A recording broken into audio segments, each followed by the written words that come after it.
Hello students. आज मैं 10th class के बच्चों के लिए ई स्टडी विजन चैनल की ओर से बायो का चैप्टर जो कि हाउ डू ऑर्गेनिज्म रिप्रोड्यूस है ये चैप्टर लेकर आई हूँ।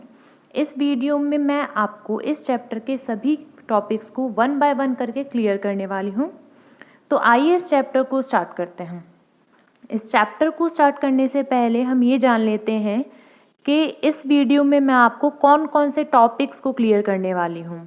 ठीक है, तो सबसे पहले हम इंट्रोडक्शन देखेंगे, उसके बाद टाइप्स ऑफ रिप्रोडक्शन देखेंगे and then modes of asexual reproduction देखेंगे, उसके बाद sexual reproduction and then process of seed germination. आपको ये बता दूं मैं कि ये लेंदी हो जाती है काफ़ी वीडियो, इसीलिए मैंने इस पीडीएफ को 2 पार्ट्स में डिवाइड किया है। पहले पार्ट में आज जितने टॉपिक्स मैंने आपको बताए हैं प्रोसेस ऑफ सीड जर्मिनेशन तक मैं आपको यहाँ एक्सप्लेन करूँगी एंड देन ये बाकी के जितने भी टॉपिक रिमेनिंग है वो आपको दूसरे पार्ट में एक्सप्लेन करेंगे। ठीक है, तो चलिए स्टार्ट करते हैं। स्टार्ट करने से पहले मैं आपको एक इन्फॉर्मेशन दे दूं कि जो भी स्टूडेंट हमारे टेलीग्राम या व्हाट्सएप ग्रुप से जुड़ना चाहते हैं उनके लिए व्हाट्सएप टेलीग्राम का लिंक डिस्क्रिप्शन बॉक्स में दे दिया जाएगा और वहां से आप पीडीएफ को भी प्राप्त कर सकते हैं। ठीक है, तो सबसे पहले जो चैप्टर है हमारा वो हाउ डू ऑर्गेनिज्म रिप्रोड्यूस है। तो मैं आपको ये बता दूं जो ऑर्गेनिजम्स होते हैं चाहे वो किसी भी टाइप्स के हों, मैं यहाँ दोनों सारे ही टाइप के ऑर्गेनिज्म को लेके बात कर रही हूँ मोटे मोटे तौर पर। तो ऑर्गेनिज्म 2 तरीके से रिप्रोड्यूस करते हैं, एक तो एसेक्सुअली रिप्रोड्यूस करते हैं और एक सेक्सुअली रिप्रोड्यूस करते हैं। ठीक है, सेक्सुअली रिप्रोड्यूस करते हैं, एक एसेक्सुअली रिप्रोड्यूस करते हैं। तो ऑर्गेनिज्म 2 तरीके से रिप्रोड्यूस करते हैं। सबसे पहले जब एसेक्सुअल और सेक्सुअल तो बाद में हम पढ़ते हैं, पहले हम ये पढ़ लें कि रिप्रोडक्शन होता क्या है। तो रिप्रोडक्शन एक ऐसा प्रोसेस है जिसके द्वारा ऑर्गेनिज्म प्रोड्यूस करते न्यू इंडिविजुअल को, अपने ही तरह के नए नए ऑर्गेनिज्म को प्रोड्यूस करते हैं, उसी को हम बोल देते हैं रिप्रोडक्शन। और साथ साथ जो रिप्रोडक्शन है वो अर्थ पे लाइफ की कंटिन्यूटी को इंश्योर करता है। आप खुद सोचिए कि रिप्रोडक्शन नहीं होगा, अगर आगे की पीढ़ी नहीं आएगी तो क्या होगा, देन लाइफ तो जो है अर्थ पे वो ख़त्म हो जाएगी। इसीलिए रिप्रोडक्शन बहुत इंपॉर्टेंट भी होता है। अगर आपसे कोई क्वेश्चन पूछे वाई रिप्रोडक्शन नेसेसरी है तो it ensures continuity of life on earth, इसलिए क्योंकि continuity of life on earth सिर्फ और सिर्फ रिप्रोडक्शन की वजह से ही आती है। ठीक है, तो ये इसीलिए इम्पॉर्टेंट भी है। इसी के अंतर्गत कुछ पॉइंट्स भी हैं जो मोस्ट इम्पॉर्टेंट हैं। तो इसमें देख लीजिए कि जो न्यूक्लियस होता है, न्यूक्लियस के अंदर डीएनए होता है जिसका फुल फॉर्म होता है डीऑक्सीराइबोस न्यूक्लिक एसिड, और ये डीएनए हमारा हेरिडिटी मटेरियल होता है। पेरेंट्स से उनके चिल्ड्रन में जो ट्रांसफ़र होते हैं हेरिडिटी मटेरियल वो डीएनए होता है। और डीएनए का रोल क्या है, तो डीएनए रेप्लिकेट करता है एंड नई नई सेल को फॉर्म करता है और नई नई सेलों में वेरिएशन कॉज करता है। ठीक है, दोबारा बताती हूँ कि जो डीएनए है वो रेप्लिकेट करता है और नई नई सेलों को बनाता है जिसकी वजह से वेरिएशन क्रिएट होती है न्यू जनरेशन में। अब वेरिएशन क्या है, कोई भी पेरेंट्स होते हैं तो पेरेंट्स से जो न्यू जनरेशन आ रही है, उनके चिल्ड्रन आ रहे हैं, चाइल्ड आ रही है, तो वहाँ पे डीएनए का तो टू द पॉइंट कॉपिंग होता ही है, पर जो डीएनए वो रेप्लिकेट तो करता ही है, साथ साथ नई नई जो सेल बनाता है उसी की वजह से चाइल्ड जो as it is to the copy नहीं होता फिजिकली अपने पेरेंट के, वेरिएशन की वजह से, चेंजेस की वजह से। तो हम नॉर्मली बोल सकते हैं वेरिएशंस आर द चेंजेस, ठीक है, जो कि नई सेल बनने की वजह से आते हैं। इसीलिए ये जो नई सेल होती हैं वो सिमिलर तो होती हैं बट एकदम आइडेंटिकल नहीं होती ओरिजिनल सेल के। ठीक है, अब नेक्स्ट पॉइंट देखें अगर हम, जो वेरिएशंस हैं, मैंने आपको बताया वेरिएशंस होते हैं चेंजेस, तो चेंजेस यूजफुल भी हैं। वेरिएशन कैसे, सरवाइव करने के लिए इंडिविजुअल के और स्पीसीज के टाइम तक, बहुत टाइम तक अगर सरवाइव करना है तो वहाँ पे वेरिएशन आना बहुत इंपॉर्टेंट है, क्योंकि वेरिएशन से चेंजेस आने की वजह से भी बहुत सारी चीज़ें सुधर जाती हैं। आपको पता होगा कि पहले ह्यूमन बीइंग्स ऐसे नहीं दिखते थे, पहले ह्यूमन बींग्स किस तरीके से दिखते थे? चिंपैंजीज की तरह दिखते थे। चिंपैंजी जैसे होते थे ना, एकदम बैंड होके चलना और बाल होना शरीर पे बहुत सारे, भालू जैसा दिखना हल्का हल्का, और फेस जो है हनुमान जी की तरह होना, पूंछ होना। तो ये सब क्या था?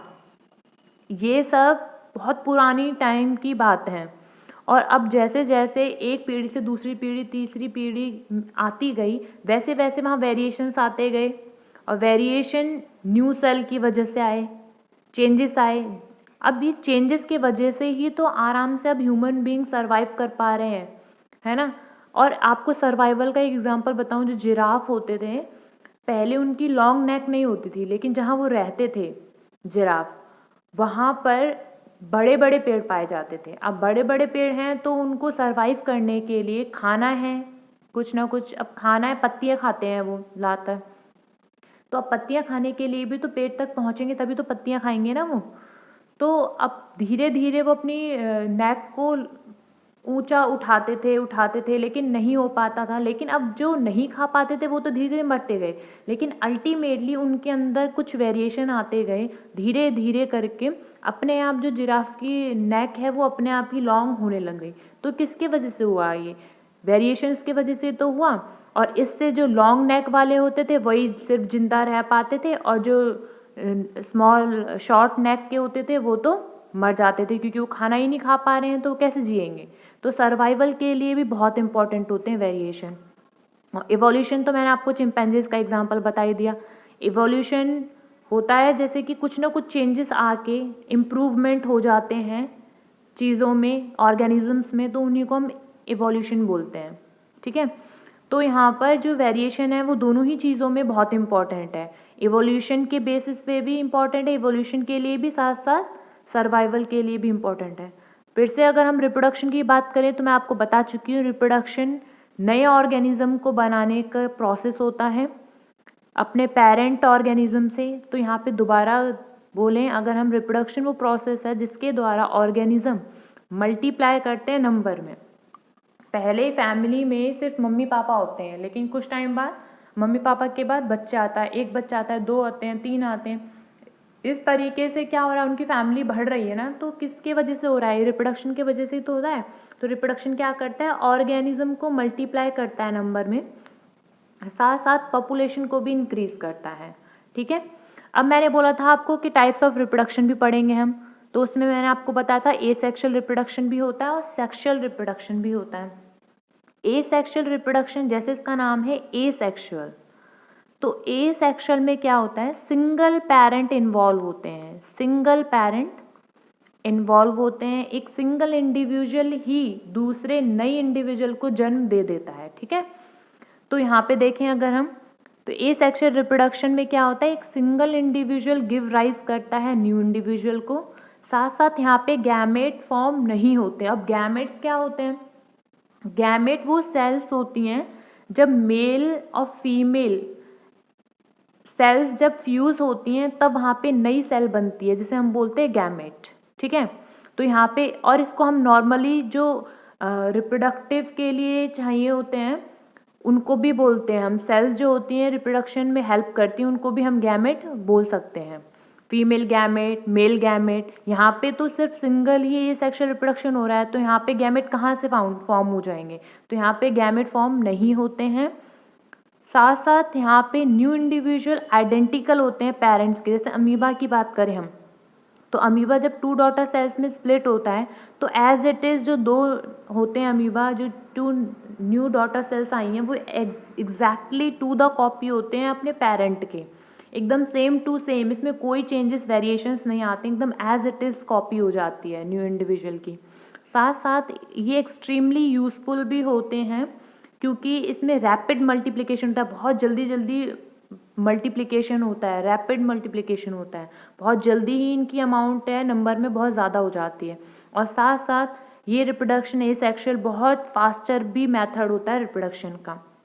अगर हम बात करें सेक्सुअल रिप्रोडक्शन की, तो मैंने आपको पहले ही बता चुका है कि सेक्सुअल रिप्रोडक्शन में टू पेरेंट्स इन्वॉल्व होते हैं, मतलब two individual, that is male and female, दोनों ही चाहिए होते हैं दूसरे न्यू इंडिविजुअल को राइज करने के लिए, ठीक है, राइज करने के लिए। तो यहाँ पे सेक्सुअल रिप्रोडक्शन क्या है, वो रिप्रोडक्शन जिसके अंदर 2 इंडिविजुअल चाहिए, एक मेल और एक फीमेल। जब ये आपस में इनके एग सेल्स मिलते हैं, सेल्स मिलते हैं, गैमेट मिलते हैं, तब जाके ये फ्यूज़ होते हैं और वहाँ पे न्यू सेल बनती है। और इस सेल से बहुत सारे फिर टिश्यू सेल बनते हैं, तो टिश्यू बन जाते हैं, बहुत सारे टिश्यू मिलते हैं तो ऑर्गन बन जाते हैं, बहुत सारे ऑर्गन मिलते हैं। इस तरीके से पूरा ऑर्गेनिज्म क्रिएट हो जाता है। यहाँ पे हमने देखा कि एक मेल थी और एक फीमेल था, एक मेल और फीमेल दोनों ही आपस में चाहिए क्रॉस करवाने के लिए, तो सेक्सुअल रिप्रोडक्शन तब होता है।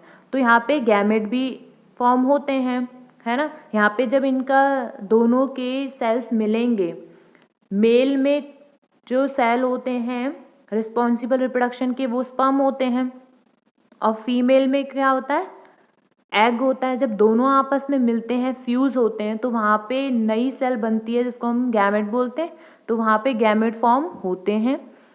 साथ साथ न्यू इंडिविजुअल भी जेनेटिकली सिमिलर होता है। यहाँ पे जेनेटिकल डीएनए तो एकदम सिमिलर होता है पेरेंट्स का और बच्चों का, लेकिन उनके एकदम आइडेंटिकल नहीं होते, वो एकदम दिखने में सेम नहीं होते अपने पेरेंट्स के, क्योंकि उनमें वेरिएशंस पाई जाती हैं। ऊपर जो है वेरिएशन पाई गई थी, बताया था मैंने आपको कि वेरिएशन की वजह से न्यू सेल्स प्रोड्यूस होती हैं, जिनके वजह से चेंजेस आते हैं पेरेंट्स से उनके चिल्ड्रन में, जिसके वजह से एकदम टू द कॉपी वो देखने में नहीं होते हैं। नेक्स्ट बात करें तो ये यूज़फुल होता है जनरेट करने में मोर वेरिएशंस को, स्पीसीज में ज़्यादा से ज़्यादा वेरिएशन को जनरेट करने के लिए यूज़फुल होता है सेक्सुअल रिप्रोडक्शन। साथ साथ ये सेक्सुअल रिप्रोडक्शन जो है वो अडॉप्ट किया जाता है हायर ऑर्गेनिज्म से। जबकि अगर हम ए सेक्सुअल रिप्रोडक्शन की बात करें तो ए सेक्सुअल रिप्रोडक्शन जो है मोस्टली लोअर ऑर्गेनिज्म के द्वारा ही ये अडॉप्ट किया जाता है। लोअर ऑर्गेनिज्म में कौन सा आते हैं, मोस्टली यूनिसेलुलर ऑर्गेनिजम्स आ जाते हैं, जैसे कि हमारा अमीबा है, पैरामीशियम है, ठीक है, इस तरीके से। अब हम देख लेते हैं मोड्स ऑफ रिप्रोडक्शन क्या है, modes of A sexual reproduction. कौन कौन से मोड्स हैं ए सेक्सुअल रिप्रोडक्शन के, तो वो है हमारे fission, fragmentation, regeneration, budding and vegetative propagation and spore formation, ठीक है। तो इनको वन बाय वन देखें। जैसे फिजन है, फिजन का मतलब होता है टूटना, टू ब्रेक। तो फिजन में एक्चुअली यही होता है कि जो हमारी पेरेंट सेल है वो हमारी ब्रेक हो जाती है और अदर न्यू इंडिविजुअल बनाती है, उसको हम बोल देते हैं उनकी ऑफस्प्रिंग, आगे की न्यू जनरेशन, ठीक है। तो फिजन क्या है, ये एक सिंपलेस्ट मेथड है ए सेक्सुअल रिप्रोडक्शन का, जिसमें कि कोई यूनिसेलुलर वो लाइव बनाते हैं न्यू, अपनी 1 से 2, 2 से 3, 3 से 3, इस तरीके से वो मल्टीप्लाई करते हैं। अगर यहाँ पे हम बात करें कि कौन कौन से फिजन यूज़ करते हैं एग्जाम्पल, तो अमीबा, पैरामीशियम और अदर प्रोटोजोआ जो हैं वो फिजन के थ्रू ही रिप्रोड्यूस करते हैं। अब यहाँ पे फिजन भी 2 टाइप्स के होते हैं, बाइनरी फिजन, एक मल्टीपल फिजन। तो जो बाइनरी फिजन है, नाम से ही पता चल रहा है बाइनरी, बाइनरी मीन्स 2, है ना। तो जब 2 डॉटर न्यूक्लियाई में टूट जाती हैं, 2 डॉटर सेल्स क्रिएट होती हैं, तो उस डिवीजन को, उस ब्रेकिंग को हम बोल देते हैं बाइनरी फिजन, ठीक है। तो इसको ऐसे एक्सप्लेन करेंगे कि it is the division of one cell, एक सेल का, या यहाँ पे हम पेरेंट सेल भी बोल सकते हैं, एक पेरेंट सेल का डिवीजन होना या स्प्लिट होना, किसमें, 2 आइडेंटिकल डॉटर सेल्स में, या नॉर्मली सेल भी बोल दे तो भी ठीक है, लेकिन एक्चुअली जो है बाइनरी फिजन में 2 डॉटर सेल नाम बोलते हैं उसको, ठीक है, कि जो स्प्लिटिंग होती है पेरेंट सेल की इनटू 2 डॉटर सेल्स में, उसको हम बोलते हैं बाइनरी फिजन। अब इसके एग्जांपल अगर हम देखें तो हमारा अमीबा और हमारा लिशमानिया, डायग्राम भी आपको दिख रही होगी, तो देखिए किस तरीके से बाइनरी फिजन होता है। ये अमीबा है, सेकेंड प्रोसेस में क्या होगा, इसका जो न्यूक्लियस है वो थोड़ा कोशिश करेगा दूर दूर होने की, फिर एक टाइम ऐसा आएगा कि वो और ज़्यादा दूर हो जाएंगे, आपस में न्यूक्लियाई डिवाइड होना शुरू हो गए।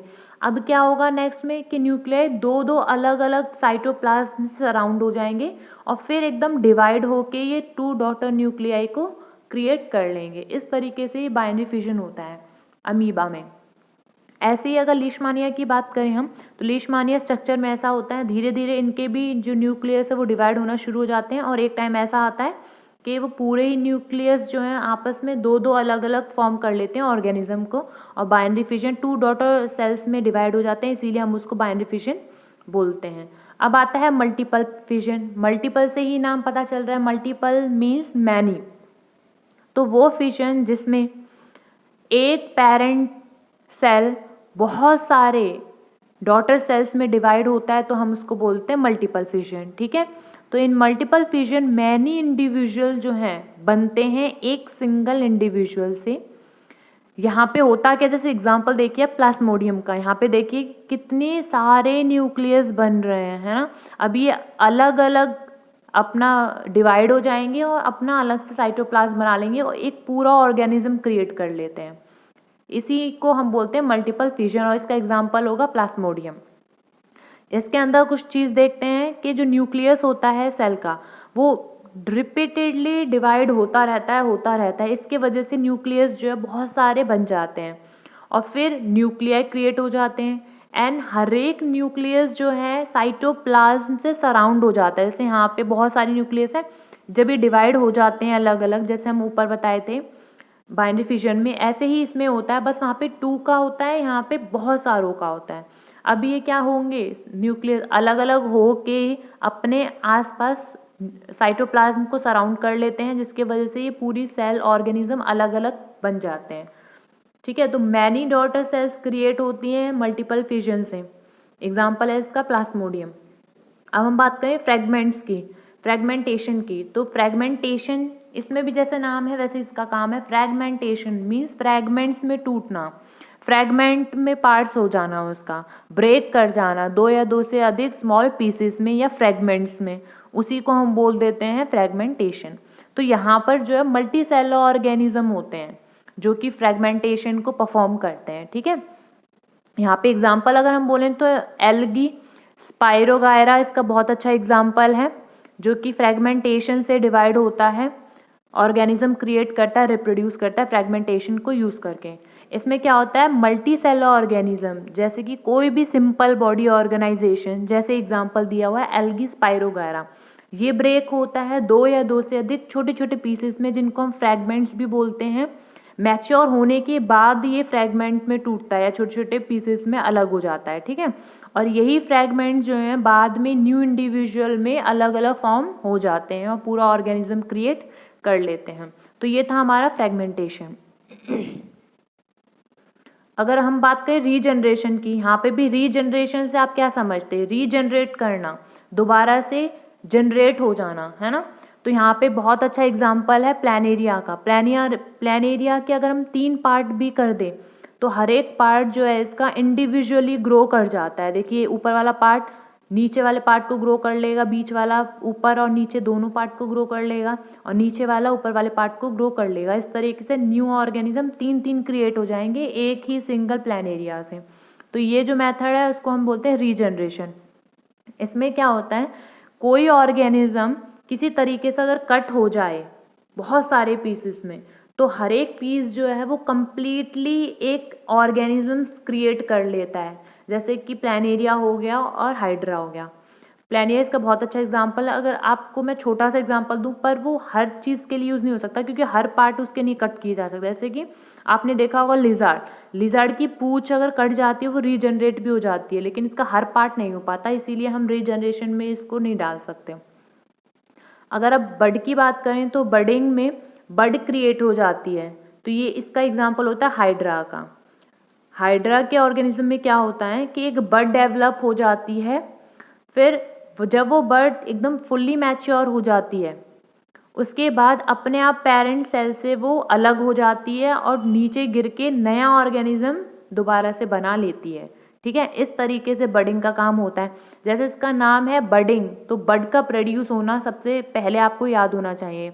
तो बडिंग में क्या होता है, एक छोटा सा पार्ट जो होता है, स्मॉल पार्ट बॉडी का, पेरेंट के बॉडी का, वो ग्रो करने लग जाता है एज अ बड, एक कली की तरह बाहर थोड़ा सा पहले हिस्सा उसका निकलता है हिस्सा, फिर वो जब मैच्योर हो जाता है तो वो डिटैच हो जाता है उसकी बॉडी से एंड देन न्यू ऑर्गेनिज्म को बना लेता है। अब इसमें होते क्या क्या प्रोसेस हैं, मेनली 3 प्रोसेस होते हैं। सबसे पहले बड डेवलप हो जाती है बाहर के इसके भाग की तरह, साथ साथ मैच्योर्ड बर्ड जो है वो होती है, ठीक है। तो फिर सेकंड पार्ट में क्या होता है, जब मैच्योर हो जाता है वो बर्ड तो वो अपने आप ही पेरेंट बॉडी से डिटैच हो जाता है, निकल जाता है, और फिर डिटैच होने के बाद नया और इंडिपेंडेंट इंडिविजुअल फॉर्म हो जाता है। इसकी डायग्राम भी हम देख सकते हैं, 1 बाय 1 स्टेप जो है किस तरीके से होता है। सबसे पहले एक आउट ग्रोथ निकल जाती है हाइड्रा में से, और फिर धीरे धीरे वो ग्रो करने लग जाता है। जब फुल्ली मैच्योर हो जाता है तो इस पेरेंट प्लांट से वो अलग हो जाता है और नया ऑर्गेनिज्म ये बना लेता है हाइड्रा, ठीक है। इस तरीके से प्रोसेस होता है बडिंग का हाइड्रा में। अब हम आते हैं वेजिटेटिव प्रोपेगेशन में। वेजिटेटिव प्रोपेगेशन में क्या होता है, प्लांट के कुछ पार्ट्स होते हैं उनसे ही पूरे न्यू ऑर्गेनिजम्स को बनाया जा सकता है, तो वहाँ पे हम उसको बोलते हैं वेजिटेटिव प्रोपेगेशन। यहाँ पे टाइप्स होते हैं वेजिटेटिव प्रोपेगेशन के 2, एक होता है नेचुरल वेजिटेटिव प्रोपेगेशन, एक artificial vegetative propagation. Artificial vegetative propagation को हम टिश्यू कल्चर भी बोलते हैं, ठीक है। तो ये प्लांट की बॉडी के अलग अलग पार्ट्स में होता है ये वेजिटेटिव प्रोपेगेशन। नेचुरली अगर हम देखें तो नेचुरल वेजिटेटिव प्रोपेगेशन में बहुत सारे प्लांट्स होते हैं, जैसे कि जिससे नए प्लांट डेवलप होते हैं वेजिटेटिव पार्ट्स, जैसे कि by roots, by stems, by leaves. By roots के जरिए जो एग्जांपल है वो दलियास का और स्वीट पोटैटो का है। बाय स्टेम का जो एग्जांपल है वो पोटैटो और जिंजर का है। बाय लीव्स का जो एग्जांपल है वो ब्रायोफाइलम का है। इसमें क्या होता है, ब्रायोफाइलम में जो लीव्स होती हैं ब्रायोफाइलम की, उसको हम नोच कर देते हैं बियर बर्ड्स को, जो कि नए प्लांट्स में डेवलप हो जाती हैं। इस तरीके से ब्रायोफाइलम का अगर हम सॉइल के अंदर दोबारा डाल देते हैं, स्टेम को पकड़ के लीव्स को अंदर गाड़ देते हैं सॉइल में, और वो अपने आप नई जनरेट हो जाती हैं। इस तरीके से पूरा प्रोसेस से चलता है। तो ये था हमारा नेचुरल वेजिटेटिव प्रोपेगेशन। प्लांट के ही कुछ पार्ट्स होते हैं जिनसे खुद ही नेचुरली प्रोपेगेशन हो जाता है, रिप्रोडक्शन हो जाता है, ठीक है, न्यू ऑर्गेनिजम्स का। अब आर्टिफिशियल की बात करें तो आर्टिफिशियल जैसे बताया गया है, इसमें आर्टिफिशियल मेथड यूज़ करके वेजिटेटिव प्रोपेगेशन किया जाता है। अब इसमें होते हैं हमारे grafting, cutting, layering, tissue culture. Grafting में जो एग्जांपल है वो मैंगो है, कटिंग में रोज़ है। रोज़ का आप सबको पता होगा कि कुछ पार्ट कट कर देते हैं हम, रोज़ की स्टेम को कट करके दूसरी जगह लगा लेते हैं, तो वहाँ पे रोज़ का प्लांट उग जाता है। ऐसे लेयरिंग में जैस्मिन एग्जांपल है, और टिश्यू कल्चर में नए प्लांट्स को ग्रोन किया जाता है उनकी टिप को यूज़ करके प्लांट की, तो टिश्यू कल्चर वो कहलाया जाता है, ठीक है। यहाँ पे अब हम देख लेते हैं 1 बाय 1 करके कि ये जो ग्रोइंग सेल्स हैं उनको एक मीडियम में रखा जाता है, कल्चर मीडियम बोलते हैं हम इसको, और फिर उसके बाद वहाँ पे कैलस की फॉर्मेशन हो जाती है और ये कैलस ट्रांसफ़र किया जाता है हार्मोन मीडियम में। उसके बाद जो कि कॉज करता है हार्मोन मीडियम, उसकी ग्रोथ करवाता है और डिफ्रेंशिएशन कराता है उनके न्यूक्लियसेस का, जिसके वजह से नए नए जो है पार्ट्स जो है वो ग्रो करते हैं, ठीक है। एग्जाम्पल जो है इसका वो है ऑर्नामेंटल प्लांट्स और ऑर्चिड सॉरी। अब स्पोर फॉर्मेशन में बोलें तो यहाँ पे क्या होता है, स्पोर बनते हैं यहाँ पे। तो ऑर्गेनिज्म जैसे हमारे फंजाई होते हैं वो स्पोर बनाते हैं जो खुद ग्रो करते हैं कंप्लीट नए इंडिविजुअल में, जब वो डिस्पर्स हो जाते हैं अलग अलग जगहों पे। जैसे अगर हम यहाँ पे राइजोपस देखें, राइजोपस इस तरीके से होता है, इसके स्पोर्स जो हैं फॉर्म होते हैं और अपने आप विंड के ज़रिए वो इधर उधर बिखर जाते हैं, डिस्पर्स हो जाते हैं और नए प्लांट में उग जाते हैं। तो ये हमारा स्पोर फॉर्मेशन होता है। अब हम सेक्सुअल रिप्रोडक्शन की बात करें तो सेक्सुअल रिप्रोडक्शन में 2 पेरेंट्स इन्वॉल्व होते हैं, बताया था मैंने आपको। इसमें क्या होता है, मेल गैमेट फीमेल गैमेट दोनों ही फ्यूज़ होते हैं और फ्यूजन को हम बोलते हैं फर्टिलाइजेशन, ठीक है। तो यहाँ पे इसको देखते हैं कि जब रिप्रोडक्शन टेक प्लेस करता है, रिप्रोडक्शन किसका टेक प्लेस करता है तो किसका रिजल्ट होता है, फ्यूजन का। तभी तो रिप्रोडक्शन होगा जब मेल और फीमेल गैमेट का फ्यूजन होगा। तो when reproduction take place as a result of fusion of male and female gamete is called sexual reproduction. जब टू पेरेंट्स इन्वॉल्व होते हैं, male gamete female gamete fuse करते हैं आपस में, तो वहाँ पे सेक्सुअल रिप्रोडक्शन होता है। और जो हमारा फ्यूजन होता है गैमेट्स का, मतलब फीमेल और मेल सेल्स का, उसका फ्यूजन जो होता है उसको हम बोलते हैं fertilization, which results in variation, में भी रिजल्ट करता है वो। ठीक है, अब हम देखें अगर sexual reproduction in flowering plant, flowering plants में कौन कौन से सेक्सुअल रिप्रोडक्टिव पार्ट्स होते हैं, कितने टाइप्स होते हैं फ्लावर के, ये सारी चीज़ें हम इसी टॉपिक में देखेंगे। तो अगर हम टाइप्स देखें फ्लावर्स के, तो दो टाइप्स के होते हैं हमारे फ्लावर, एक बायसेक्सुअल फ्लावर होता है, एक यूनिसेक्सुअल होता है। तो बायसेक्सुअल फ्लावर में दोनों ही रिप्रोडक्टिव पार्ट्स पाए जाते हैं, मेल के भी और फीमेल के भी, तो उस फ्लावर को तो हम बोलते हैं बायसेक्सुअल फ्लावर। जैसे कि हिबिस्कस और मस्टर्ड, हिबिस्कस और मस्टर्ड के जो फ्लावर होते हैं उनमें दोनों ही रिप्रोडक्टिव पार्ट्स पाए जाते हैं, मेल के भी और फीमेल के भी। यूनिसेलुलर में नाम से पता चल रहा है एक रिप्रोडक्टिव पार्ट पाया जाएगा सिर्फ, जैसे कि पपाया वाटरमेलन में सिर्फ एक रिप्रोडक्टिव पार्ट पाया जाता है, या तो वो मेल होगा या तो वो फीमेल होगा, तो वो वाला फ्लावर जो है वो हमारा यूनिसेक्सुअल फ्लावर होता है। इसी के अंतर्गत और हम पॉइंट्स देखें तो जो रिप्रोडक्टिव पार्ट्स होते हैं वो प्रेजेंट होते हैं फ्लावर में। पूछा जा सकता है आपको कि रिप्रोडक्टिव पार्ट जो है वो कहाँ प्रेजेंट होते हैं प्लांट के, तो फ्लावर में प्रेजेंट होते हैं। एंड देन जो पार्ट्स होते हैं फ्लावर के वो कौन कौन से होते हैं, मेनली 4 पार्ट्स होते हैं, एक सेपल्स, पेटल्स, स्टेमन और कार्पल। जो स्टेमन है वो हमारा मेल रिप्रोडक्टिव पार्ट होता है, और कार्पल जिसको हम पिस्टल भी बोलते हैं ये हमारा फीमेल रिप्रोडक्टिव पार्ट होता है। ठीक है, सेपल्स जब हमारी कली बनी हुई होती है तो पूरे फ्लावर को कौन प्रोटेक्ट करती है, जो ग्रीन ग्रीन लीव होती है, कली बर्ड जो होती है ऊपर वाली, ग्रीन ग्रीन पैट वो होते हैं ना, उसके ग्रीन कलर के सरफेस होता है, उसी को हम बोलते हैं सेपल्स।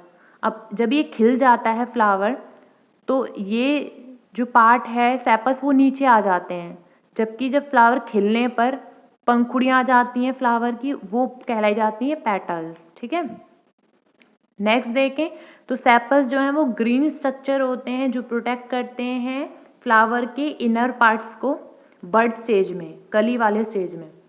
और जो पेटल्स हैं वो कलरफुल होते हैं, एकदम कलरफुल रंगीले कलर के होते हैं, ये डिफरेंट कलर्स होते हैं, इनमें कलरफुल होते हैं, साथ साथ ये पॉलिनेशन के लिए इंसेक्ट को भी अट्रैक्ट करते हैं, आकर्षित करते हैं, कलरफुल होते हैं साथ में। ठीक है, तो पेटल्स होते हैं, पंखुड़ियाँ बोलते हैं जिनको हम। अब स्टेमन मैंने आपको बताया कि ये मेल रिप्रोडक्टिव पार्ट्स हैं और ये पॉलन ग्रेन को प्रोड्यूस करता है, पॉलन ग्रेन को प्रोड्यूस करता है, साथ साथ मेल गैमेट भी कंटेन करता है, और यही मेल गैमेट होता है प्लांट में, फ्लावर में, पॉलन ग्रेन्स। जो स्टेमन है उसके 2 पार्ट्स होते हैं, एक फिलामेंट होता है, एक एंथर होता है, तो इस तरीके से बना हुआ होता है ये। तो ये जो स्वलन पार्ट होता है ये हमारा कहलाता है एंथर, और जो नीचे वाला पार्ट होता है वो कहलाता है फिलामेंट। इस फिलामेंट को हम स्टॉक भी बोलते हैं। ठीक है, तो 2 पार्ट्स हैं ये हमारे स्टेमन के। अब ये डायग्राम देख लेते हैं फ्लावर की। तो इस डायग्राम में क्या क्या चीज़ें दी हुई हैं, ये पूरा हमारा, इसको हम बोलते हैं पूरा स्टेमन, या हम इस कार्पल या पिस्टल बोलते हैं, और ये साइड वाला जो पार्ट है वो हम इसको बोलते हैं स्टेमन। ये मेल रिप्रोडक्टिव पार्ट है जो इस तरीके से बना हुआ है, अलग से बना के दिखाती हूँ आपको। ये हमारा फीमेल है जिसको पिस्टल या कार्पल बोलते हैं। इसका ये 3 पार्ट्स में डिवाइड होता है कार्पल। ये होता है इसका स्टिग्मा, ये वाला पार्ट होता है इसका जो कर्व टाइप है, इसको बोलते हैं हम स्टाइल, और नीचे वाला पार्ट होता है ओवरी। ठीक है, और अगर हम यहाँ पे देखें स्टेमन की बात करें तो ये वाला पार्ट जो है वो एंथर होता है, और जो नीचे वाला पार्ट होता है वो हमारा कहलाता है फिलामेंट या स्टॉक। ठीक है, तो ये इम्पॉर्टेंट डायग्राम है, आप सभी को ये आनी चाहिए, एक डायग्राम प्रैक्टिस करना आप इसके। अब देखते हैं जो कार्पल है वो क्या है, फीमेल रिप्रोडक्टिव पार्ट होता है जो प्रोड्यूस करते हैं ओव्यूल्स, ओव्यूल को प्रोड्यूस करते हैं। जो कि फीमेल गैमेट को कंटेन करते हैं, ठीक है। और जो कार्पल है इसके 3 पार्ट्स होते हैं। स्टिग्मा सबसे ऊपर वाला पार्ट जो आपको मैंने ऐसे बना के दिखाया था, ये सबसे ऊपर वाला पार्ट होता है। फिर ये वाला स्टाइल होता है और ये वाला ओवरी होता है, ठीक है। तो स्टिग्मा एकदम टॉप में होता है, ये स्टिकी पार्ट होता है। स्टिकी पार्ट होता है इसी वजह से पॉलन ग्रेन को रिसीव कर पाता है पॉलिनेशन के दौरान, ठीक है। नेक्स्ट जो पार्ट होता है बीच वाला, उसको हम बोलते हैं स्टाइल, जो कि मिडल लॉन्ग पार्ट होता है। और ovary which is swollen part होता है नीचे वाला, जो कि ओव्यूल्स को कंटेन करता है। हर एक ओव्यूल जो है उसमें एक एग होता है जिसको हम बोलते हैं फीमेल गैमेट। आई होप आप सभी को बहुत अच्छे समझ में आ रहा होगा। कोई भी क्वेरी होती है तो आप कमेंट करके बता सकते हैं, आपके ज़रूर क्वेश्चंस को सॉल्व करेंगे। नेक्स्ट देखते हैं कि जो फ्लावर्स हैं या तो बाइसेक्सुअल भी हो सकते हैं, मीन्स दोनों ही चीज़ें हों, इसमें मेल और फीमेल गैमेट दोनों हो, मीन्स स्टैमेन भी हो और कार्पल भी हो। ये इसका मतलब है दोनों ही चीज़ें होने का मतलब दोनों ही रिप्रोडक्टिव पार्ट हों। तो यहाँ पे स्टैमेन और कार्पल ही तो रिप्रोडक्टिव पार्ट होते हैं फीमेल और मेल के। तो उनके एग्जाम्पल हैं चाइना रोज़ और मस्टर्ड। चाइना रोज़ को हम हिबिस्कस भी बोलते हैं। जो फ्लावर होते हैं वो यूनिसेक्सुअल भी हो सकते हैं, मतलब उनमें या तो स्टेमेन हो या उनमें कार्पल हो, इनमें से कोई एक हो। Example papaya, watermelon. अब अलग से पार्ट जो मैंने आपको बना के दिखाया था ऊपर, तो ये देखिए ये फीमेल रिप्रोडक्टिव पार्ट है, ये मेल रिप्रोडक्टिव पार्ट है। तो यहाँ फीमेल रिप्रोडक्टिव पार्ट में ये पूरा ही सबसे ऊपर वाला पार्ट जो है वो स्टिग्मा है, नीचे वाला पार्ट जो है लॉन्ग सा वो स्टाइल है, सबसे नीचे जो है जो फूला हुआ है स्वलन पार्ट है उसको हम बोलते हैं ओवरी। और जहाँ पर ओवरी में क्या होते हैं ओव्यूल्स बनते हैं, ठीक है। और मेल का अगर देखें स्टेमन का, तो इसके 2 पार्ट्स होते हैं, ऊपर वाला एंथर होता है, नीचे वाला फिलामेंट होता है, ठीक है। इस पूरे को हम मेल रिप्रोडक्टिव ऑर्गन भी बोलते हैं प्लांट का। और पूरा बोलें तो स्टेमन, और पूरा फीमेल का बोलें तो कार्पल या पिस्टल भी बोलते हैं उसको। अब हम देख लेते हैं प्रोसेस क्या होता है सीड फॉर्मेशन का, किस तरीके से सीड बनती है। तो सबसे पहले क्या होता है, पॉलन ग्रेन जो हमारे मेल गैमेट होते हैं जो कि एंथर से निकलते हुए स्टिग्मा की ओर जाते हैं, स्टिग्मा पे स्टिक हो जाते हैं। जब स्टिग्मा पे स्टिक हो जाते हैं तो ये स्टिग्मा से नीचे आते हैं स्टाइल में, और स्टाइल से होते हुए वो आ जाते हैं ओवरी में, ठीक है। तो वहाँ पे ओवरी में ओव्यूल्स होते हैं। जब वो पॉलन ग्रेन्स ओवरी में ओव्यूल से मिलते हैं तो वहाँ पे होता है फर्टिलाइजेशन, और वहाँ फर्टिलाइजेशन में क्या होगा, नए सेल गैमेट प्रोड्यूस होंगे। और जब सेल गैमेट प्रोड्यूस होते हैं तो वहाँ से न्यू गैमेट बनने के बाद वो जायगोट बनता है, फिर एम्ब्रियो बनता है, फिर वो सीड बनता है। इस तरीके से सीड फॉर्मेशन होती है, ठीक है। यहाँ पे देख लेते हैं किस तरीके से एक्सप्लेन किया है कि जो पॉलन ग्रेन्स प्रोड्यूस होते हैं एंथर में वो ट्रांसफ़र किए जाते हैं स्टिग्मा में सेम फ्लावर के। तो यहाँ पे सेल्फ पॉलिनेशन और क्रॉस पॉलिनेशन को एक्सप्लेन कर दिया। सबसे पहले मैं आपको पॉलिनेशन बता दूँ इसको एक्सप्लेन करने से पहले कि पॉलिनेशन होता क्या है। पॉलिनेशन होता है transfer of pollen grains from stamen to stigma. हमें पता है कि अभी हमने ऊपर देखा था, डायग्राम से दिखाऊंगी तो आपको बहुत अच्छे समझ में आएगा, इसलिए डायग्राम ऊपर कर रही हूँ। ये हमारा मेल स्टेमेन, ठीक है। स्टेमेन में यहाँ पे जो एंथर है ना, यहाँ पर प्रोड्यूस होते हैं पॉलन ग्रेन्स, ठीक है। पॉलन ग्रेन जब प्रोड्यूस होते हैं तो यहाँ से निकल कर ये फीमेल का कार्पल का जो पार्ट है उसके स्टिग्मा के पार्ट में स्टिक हो जाते हैं।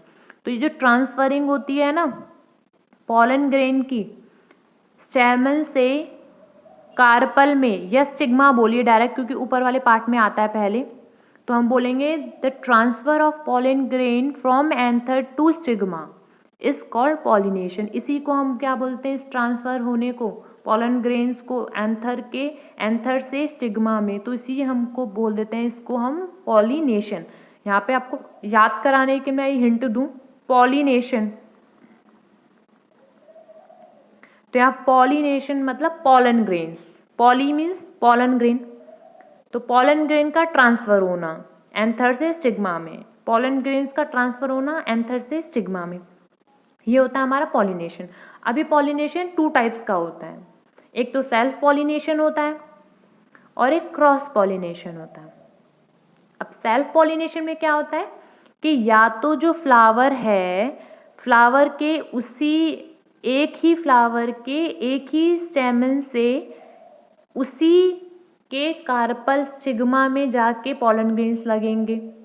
ठीक है, जैसे ऊपर हमने फ्लावर बनाया था ना इस तरीके से,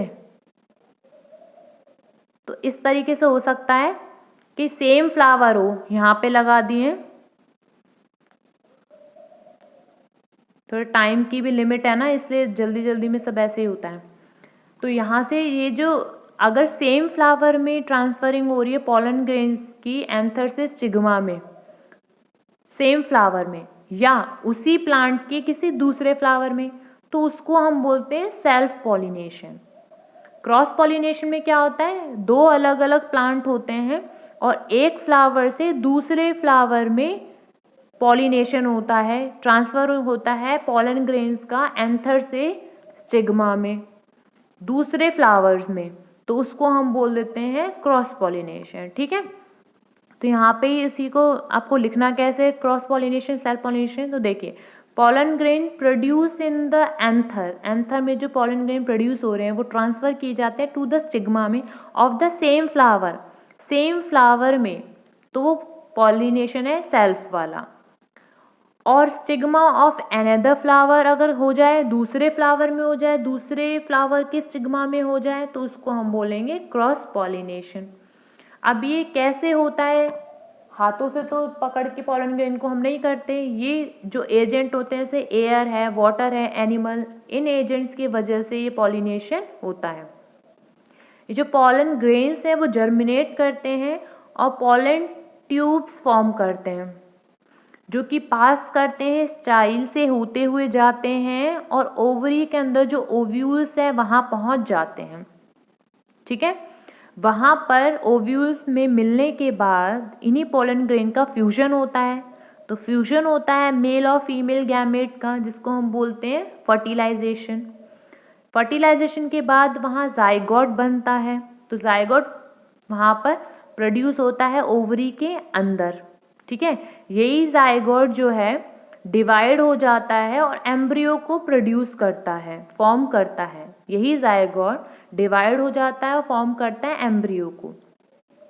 ओव्यूल्स जो है वो डेवलप करते हैं थिक कोट एंड चेंज हो जाते हैं सीड में, धीरे धीरे टाइम लगता है इसमें। जब वो सीड में चेंज हो जाते हैं तो ओवरी चेंज हो जाती है फ्रूट में। ये इंपॉर्टेंट है, याद रखना, ओवरी किस में चेंज होती है, फ्रूट में चेंज होती है, और जो अदर पार्ट्स होते हैं वो धीरे धीरे गिर जाते हैं। ठीक है, इस तरीके से सीड फॉर्मेशन होती है। यहाँ पे देखिए किस तरीके से होता है ये प्रोसेस पूरा। यहाँ पर जब पॉलन ग्रेन्स आ गए, स्टिग्मा पे लग गए, स्टिग्मा पे लगने के बाद ये जाएंगे पॉलन ग्रेन स्टाइल से होते हुए, पॉलन ट्यूब होता है, पॉलन ट्यूब बना लेते हैं और पॉलन ट्यूब से होते हुए जाते हैं ये ओवरी के अंदर फीमेल के जर्म सेल में और फ्यूज हो जाते हैं। यहाँ फ्यूजन होता है, यहाँ पे फ्यूजन के बाद फर्टिलाइजेशन बोलते हैं उसी फ्यूजन को, मेल और फीमेल गैमेट का, और वहाँ पर जाइगोट बनता है। जाइगोट बनने के बाद एम्ब्रियो बनता है। एम्ब्रियो बनने के बाद जो हमारी सीड है फ्रूट में चेंज हो जाती है, ओवरी जो है फ्रूट में चेंज हो जाती है। इस तरीके से सीड जर्मिनेट करता है और प्लांट फॉर्म करता है अंडर सूटेबल कंडीशंस में, जैसे कि एयर और मॉइस्चर। तो सीड जो है जर्मिनेट करता है प्लांट बनाने के लिए सूटेबल कंडीशन में, जैसे कि एयर हो गया, मॉइस्चर हो गया। तो ये देखिए, आप खुद भी जानते हैं जब तक एयर और मॉइस्चर नहीं मिलेगा किसी भी सीड को तो वो प्लांट फॉर्म नहीं करेगा, है ना। तो ये सारी इंपॉर्टेंट कंडीशंस होती हैं जो कि नेसेसरी होती हैं सीड जर्मिनेशन के लिए। तो ये देख लीजिए, यहाँ पे डायग्राम जर्मिनेशन की दी हुई है। यहाँ पे इस तरीके से होता है, कॉटिलेडन होते हैं अलग अलग पार्ट्स में। बीच वाला जो पार्ट है ये कॉटिलेडन है जहाँ पे फूड स्टोर होता है, और ये जो बीच वाला पार्ट है प्लूम्यूल बोलते हैं इसको, फ्यूचर शूट होता है ये। और ये नीचे वाला जो पार्ट है वो रेडिकल फ्यूचर रूट होता है। इस तरीके से पूरा फॉर्मेशन हो जाता है, जर्मिनेशन हो जाता है। यहाँ पे अब डीपली पॉलिनेशन का बताया हुआ है जो मैं ऑलरेडी आपको एक्सप्लेन कर चुकी हूँ, पर आपको लिखना कैसे ये आपको पता होना चाहिए। जो प्रोसेस होता है ट्रांसफ़र करने का पॉलन ग्रेन का एंथर से स्टिग्मा में फ्लावर के, उसको हम बोलते हैं पॉलिनेशन। दो टाइप्स के पॉलिनेशन होते हैं, एक सेल्फ पॉलिनेशन, एक क्रॉस पॉलिनेशन। सेल्फ पॉलिनेशन में क्या होता है, ट्रांसफरिंग होती है पॉलन ग्रेन की एंथर से स्टिग्मा में, उसी सेम फ्लावर के या अनदर फ्लावर के, लेकिन सेम प्लांट में, है ना। लेकिन क्रॉस पॉलिनेशन में क्या होता है, ट्रांसफर होता है पॉलन ग्रेन का एंथर से स्टिग्मा में दूसरे फ्लावर में या दूसरे प्लांट के, डिफरेंट प्लांट के दूसरे फ्लावर में। तो उसको, लेकिन स्पीसीज सेम होनी चाहिए। स्पीसीज ऐसा तो नहीं हो सकता हिबिस्कस का है जो वो पॉलिनेशन कर रहा है गेंदा के फूल से, ऐसे हो सकता है, नहीं हो सकता। तो सेम स्पीसीज का होना बहुत ज़रूरी है। तो जो क्रॉस पॉलिनेशन क्या होता है, ट्रांसफरिंग होती है पॉलन ग्रेन्स की एंथर से स्टिग्मा में अनदर फ्लावर या another flower of the different plant of the same species. अलग भी प्लांट है पर सेम स्पीसीज है, तो दूसरे प्लांट के फ्लावर में भी पॉलिनेशन हो तो उसको क्रॉस पॉलिनेशन कहलाते हैं। सिंपल सी बात है। सेल्फ पॉलिनेशन मतलब अपने आप में ही कर लेना, या तो सेम फ्लावर है उसी में कर लेना, या एक प्लांट है उसी दूसरे वाले फ्लावर में पॉलिनेशन कर लेना, तो सेल्फ कहलाया जाएगा। पर अगर ऐसा हो रहा है, क्रॉस पॉलिनेशन के बारे में बात करें तो क्रॉस पॉलिनेशन में क्या होता है कि फ्लावर जो है वो अपने ही फ्लावर में नहीं और ना ही अपने दूसरे फ्लावर में उसी प्लांट के, वो क्या करता है किसी दूसरे वाले प्लांट के सेम स्पीसीज का हो जो डिस्टेंस में हो, वहाँ से एक ट्रांसफरिंग करता है पॉलन ग्रेन का एंथर से स्टिग्मा में, तो उसको हम बोलते हैं क्रॉस पॉलिनेशन। और यहाँ पे जो एजेंट्स होते हैं जो यूज होते हैं वो इंसेक्ट, बर्ड्स, वाटर और विंड होते हैं, ठीक है, क्रॉस पॉलिनेशन कराने के लिए। तो इस वीडियो में हम इतना ही रखते हैं क्योंकि बहुत लेंदी हो जाएगी अगर हमने पूरा कंटिन्यू किया पार्ट 2, तो पार्ट 2 इसीलिए हम दूसरे वीडियो में लेकर आएंगे। Thank you for watching this video.